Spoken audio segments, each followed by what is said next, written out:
তো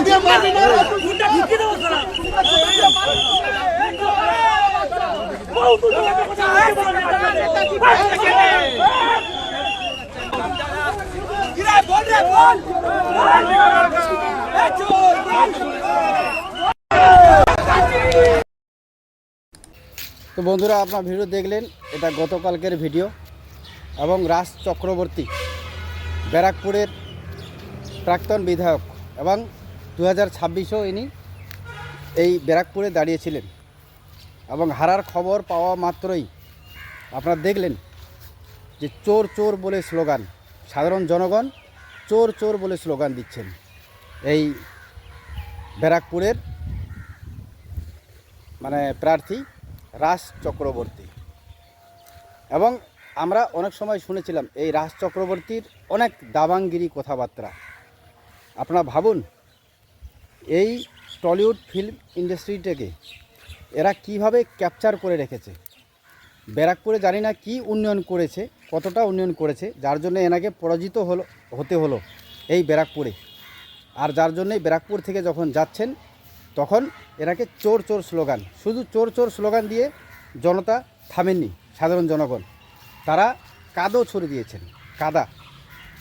তো পাশ থেকে দেখা যাচ্ছে যে একজন কাদা মুছে দিচ্ছেন, কিন্তু এই কাদা সেই কাদা যে কাদা আপনারা আগে লাগিয়েছেন এই 10-12 বছর 15 বছর থেকে, সেই কাদা এখন আর মুছলে সরে যাবে না। আমরা শুনেছি এনার স্ত্রী, কী নাম, শুভশ্রী, টলিউডটাকেও কেমন করে রাজনৈতিকভাবে বশ করা যায়। আমরা অনেক অভিনেতা অভিনেত্রীদের কাছে শুনেছিলাম সোশ্যাল মিডিয়ায় যে তৃণমূল দল না করলে পরে বা এদের কথাবার্তা না শুনলে তাদেরকে কাজ দেওয়া হতো না। অনেক অভিনেতা, ভালো ভালো অভিনেতা অভিনেত্রী তারা পথে বসে গেছেন, তারা একাধিকবার অভিযোগ করেছেন। এবং আপনারা সকলেই জানেন যে আমাদের অরূপ বিশ্বাস যিনি ক্রীড়ামন্ত্রী ছিলেন, আপনারা জানেন যে কিছুদিন আগেও একটা ঘোটালা হয়ে গেল, যেখানে মেসি এসেছিল, ফুটবল জগতের ভগবান। সেই মেসির সাথে সবাই ফটো তুলেছিল, শুভশ্রীও ফটো তুলেছিল। আপনারা তখন অনেকেই, আমি ভিডিও দিয়েছিলাম, কমেন্ট করেছেন যে শুভশ্রী হঠাৎ কী করে ওখানে পৌঁছালো। কারণ আপনারা অনেকেই জানেন না যে এই শুভশ্রীর বর ব্যারাকপুরের বিধায়ক ছিলেন। এবং বিধায়ক, তৃণমূলের বিধায়ক অরূপ বিশ্বাস, তিনি ক্রীড়ামন্ত্রী। তো কাজেই শুভশ্রীও সেখানে ফটো তুলেছিলেন, ভিডিও করেছিলেন, ভালো কথা। কিন্তু সেটা যে ঘটনা সেটাও সবার সামনে চলে আসে। কিন্তু সবথেকে যেটা বড় প্রশ্ন আমি বলতে চাই, আমরা সাউথের একাধিক ফিল্ম ইন্ডাস্ট্রির অভিনেতাদের দেখেছি যে তারা সাধারণ মানুষের রাজনৈতিক রাস্তায় না এসেও সাধারণ মানুষের অনেক উন্নয়ন করেছেন, সরাসরিভাবে সাধারণ মানুষকে অনেক হেল্প করেছেন। কিন্তু আমাদের যে এই টলিউডের একাধিক অভিনেতা অভিনেত্রী তারা রাজনীতিতে এসেছেন, কিন্তু আপনারা একজনও পশ্চিমবাংলার সাধারণ জনগণ কেউ কি বলতে পারবেন এই রাজ চক্রবর্তী বলুন, দীপক অধিকারী বা দেবকে বলুন, আপনাদের শুভশ্রীকে বলুন, অথবা ওই যে কী বলেছিল বরানগরের প্রার্থী গামলার মতো, ওনার নাম ভুলে গেলাম, শ্রাবন্তী, এদের কাউকে আপনারা কি কোনো দিন দেখেছেন? শুভম চক্রবর্তী থেকে শুরু করে এদেরকে, টলিউডের এই অভিনেতা অভিনেত্রী যারা রাজনীতিতে এসেছেন তাদেরকে আপনারা কোনো দিন কি দেখেছেন যে রাজনৈতিক কোনো কর্মকাণ্ড ছাড়া তারা ব্যক্তিগতভাবে কোনো সাধারণ মানুষের পাশে গিয়ে দাঁড়ালেন? দেখেননি। এনারাই এটা ক্যাপচার করে রেখেছেন। এবং এই যে বললাম ক্রীড়ামন্ত্রী অরূপ বিশ্বাস, এই অরূপ বিশ্বাসের ভাই নাকি আবার, ভাবুন যে এই টলিউডের কি একটা সংস্থা ধরে রেখেছেন। টলিউডে কোনো কিছু করতে গেলে আমাদের যে সাংসদ, তৃণমূলের সাংসদ, আমাদের সাংসদ ঠিকই আছে, তৃণমূলের সাংসদ দীপক অধিকারী দেব, উনিও ওনার সাথে টক্কর দিয়ে পাত্তা পাচ্ছেন না। আপনারা কিছুদিন আগেই দেখেছিলেন ভিডিও, এই যে চিরদিনে তুমি যে আমার, যে অভিনেতা মারা গেলেন, সেখানে সেই অরূপ বিশ্বাসের ভাই, ক্রীড়ামন্ত্রীর ভাই সৌরভ বিশ্বাস, তিনি ফিল্ম ইন্ডাস্ট্রির মেন জায়গাটা ধরে রেখেছেন, মেন পজিশনটা ধরে রেখেছেন। মানে ওনাকে না বলা অবধি বা উনি রায় না দেওয়া অবধি টলিউডেরও কোনো পাত্তা হিলবে না, ভাবুন। তো এই তো হচ্ছে আমাদের তৃণমূলের পশ্চিমবাংলার রাজনীতি, এবং এই হচ্ছে রাজ চক্রবর্তী, যিনি ভোটে হেরে যাওয়ার পরেই শুরু হয়ে গেল ছাদ পাবলিকের রিয়াকশান। কেন?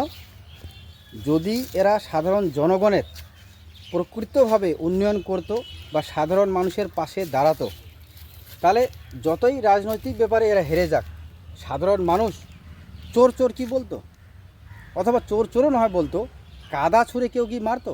নিশ্চয়ই মারতো না। আপনারা একবার ভাবুন না, সোশ্যাল মিডিয়ার যুগে সমস্ত কিছু এখন আমাদের হাতের নাগালে। কেন? আপনার হাতে এই মোবাইল আছে, আপনি সমস্ত কিছু দেখতে পারবেন। সাউথের যারা সুপারস্টার, বিশেষ করে আমি বলবো পুনিত রাজকুমার, ভিশাল এবং কাঞ্চনা ছবি হিট, আমি এর আগেও ভিডিও দিয়েছিলাম। কী যেন ওনার নাম, লরেন্স না কী যেন, রাঘব লরেন্স। তো এনারা রাজনীতিতে না এসেও সাধারণ মানুষের যেভাবে উন্নয়নে, যেভাবে অনাথ বাচ্চাদের সহযোগিতা করছেন, যেভাবে হসপিটাল, যেভাবে একাধিক গোশালা খুলেছেন, আমাদের টলিউডের এই যতগুলি আপনারা ছবি দেখছেন বা যতগুলি আপনারা এই যে রাজ চক্রবর্তী দেখলেন, তার মধ্যে রাজ চক্রবর্তী দেব আমি এর আগেও নাম নিলাম। তো একাধিক অভিনেতা অভিনেত্রী রাজনীতিতে এসেছেন, তাদের একজনেরও নাম আপনারা বলতে পারবেন? এরকম সমাজ সেবামূলক কাজ তো দূরের কথা, তারা কোথাও কোনো মানে বাংলার সাধারণ জনগণের একদম পশ্চিম থেকে উত্তরবঙ্গ পর্যন্ত, উত্তর থেকে দক্ষিণবঙ্গ পর্যন্ত কোথাও একজনেরও সাধারণ বাচ্চার কোনো কিছু হয়েছে এবং এরা দৌড়ে গেছেন, আপনারা দেখেছেন? অথচ নিজেদের কায়দা, নিজেদের কি করে টলিউডের মধ্যে নিজেদের সিনেমা মানুষকে দেখাতে হয়, যার জন্যে এরা বাধ্যতামূলক করেছেন। কিছুদিন আগের আপনার গুগলে সার্চ করে দেখুন, বাংলা সিনেমা পশ্চিমবাংলার সমস্ত প্রেক্ষাগৃহে দেখাতে হবে একটা শো, এটা বাধ্যতামূলক করেছেন। কেন? কারণ এদের বই সিনেমা চলবে, এরা বই সিনেমা অভিনয় করবেন এবং আমরা সাধারণ পাবলিক টাকা খরচা করে সেটা দেখব, যার জন্যই এরা এই তৃণমূল দলটাকে আঁকড়ে ধরেছিলেন নিজেদের স্বার্থে। যার জন্যই আজকে এই রাজ চক্রবর্তী ব্যারাকপুর যখনই হেরে গিয়েছেন, এই কাদা ছুঁড়ে মারলেন, চোর চোর বলছেন, কারা? এই ব্যারাকপুরের সাধারণ মানুষ। সেই জায়গায় কি অন্য কেউ গেছে? যায়নি। কি বলবেন? আপনারাও আপনাদের ব্যক্তিগত মত অবশ্যই কমেন্টে জানাবেন। আর হ্যাঁ, আমি খুবই ক্ষমাপ্রার্থী, কারণ আমাদের বাড়িতেও কোনো নেট নেই এবং একটু অসুবিধা থাকার কারণে আমি এই ভিডিও দিতে দেরি করলাম। এটা আমাকে গতকাল রাত্রেই দেওয়ার দরকার ছিল, কিন্তু আমি দেরি করেও দিলাম, কারণ আমার যে আবেগ, আমার যে ভিতরে কথা, সেটা আমি চাই কোনো না কোনোভাবে আপনাদেরকে জানাতে। কারণ এতদিন থেকে এই অভিনেতা অভিনেত্রীরা শুধু রাজনৈতিক ফায়দা এবং রাজনৈতিক ফায়দাকে নিজেদের ফিল্ম ইন্ডাস্ট্রিতে কাজে লাগানোর জন্যই এরা ব্যবহার করেছে, যার জন্যই আজকে একজন পরিচালক এই রাজ চক্রবর্তী, এনাকে কাদা ছুঁড়ে মারা হলো, চোর চোর বলা হলো। তবে আমি একটা কথা বলতে চাই, এখন তো সব কিছু পরিবর্তন হয়ে গেল, কিন্তু এই পরিবর্তনের যুগেও যাতে আর এই ধরনের অভিনেতারা যারা প্রকৃতভাবে সামাজিক কাজে এগিয়ে আসেন না, তাদেরকে যাতে কোনো রাজনৈতিক জায়গা দেওয়া না হয়। পশ্চিমবাংলার সাধারণ জনগণ সজাগ সচেতন হয়েছেন বলেই পরিবর্তন সম্ভব, এবং আপনারা সজাগ সচেতন হলেই যে দলেই রাজনৈতিকভাবে আসুক, ক্ষমতায় আসুক, সাধারণ জনগণ নিয়ে আসুক, তারা কিন্তু নিজের ইচ্ছা মতো কিছু করতে পারবে না, যদিও করে সেটা 5 বছর। কাজেই সাধারণ জনগণ সজাগ এবং সচেতন থাকবেন। গণতন্ত্রের মধ্যে জনগণই হচ্ছে রাজা। কেন বলা হয়েছে? এই কারণেই বলা হয়েছে, আপনি নিজের ভোট অধিকার প্রয়োগ করে যে কোনো ক্ষমতাকে সরিয়ে দিতে পারেন, যে কোনো নতুন ক্ষমতাকে আনতে পারেন। সজাগ থাকবেন। ধন্যবাদ।